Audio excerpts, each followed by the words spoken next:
Big win tonight here at Kings. Talk about the win first. Yeah, it was a big team win. We came in, we fought hard. I feel like, we was playing a little slow lately as a defense, but, I feel like we bounced back. We got everybody's composure right, and we came out with the win. I have to ask you, your quarterback was the MVP tonight. Yes, sir. You ever seen 7 touchdowns thrown by somebody before? Hey, I've never seen it before, and I feel like he's the best quarterback in Cincinnati, so, be on the lookout for Owen Scale. Now, we have a little tie. Your dad and my brother were teammates at West Yes, Virginia sir. back in the day. Talk about recruiting for you because you're one of the top young players in this region. Talk about what's going on for you. Yeah, just the recruiting process, the whole process, I just been truly blessed, just to get all these, contacts and, all these coaches hitting me up daily and stuff like that. So, I'm just been blessed. I have a great support system behind me, to, evaluate every school properly. And, I just take it day by day. So West Virginia fans are going to want to know.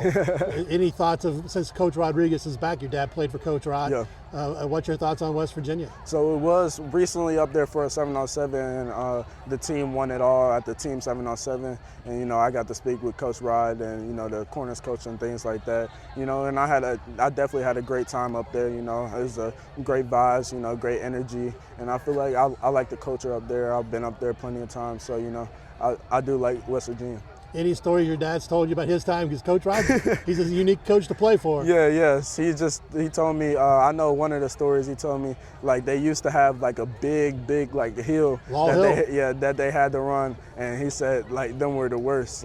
But Coach Rod pushed them hard and, got onto them. But, overall he's a great coach. What other schools are you looking at? Have you visited? Who's offered and so forth? Yeah, so other schools I'm looking at, I recently visited Notre Dame versus Texas A&M, Ohio State versus Texas. So Ohio State been on me a little bit, and then Notre Dame, has been one of the schools that's been on me. Missouri, it's been another school, Penn State, USC. So the list goes on, but that's just a couple of names that popped up in my head. Some guys with Southwest ties at Notre Dame. Mike Mickens, the DB coach. Yes, sir. Did you have a chance to deal with Coach Mickens? Yeah, of course. I actually talked to him before the Texas A&M game, and he was happy to see me.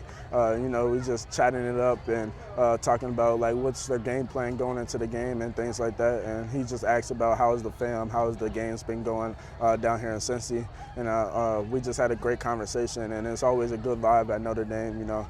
Just talking to Coach Freeman, it's just been a great thing, because he doesn't just care about football. He cares about things out of football. He cares about education, and he cares about you being successful after football. So that's just one of the schools that's really like that I'm interested in, and I can't wait to get back up there. Very impressive with what you showed on the field tonight. Talk about what you feel you need to work on. Yeah, so probably things I need to work on. Probably just like things like being, more like with the leadership wise, just being like not more vocal, but like, just when it comes off, like it doesn't always have to come off as yelling, but because different people take feedback a different way. So, sometimes you're gonna have to lower your tone, sometimes you're gonna have to yell on somebody. So, just having that balance and being a great leader on the team.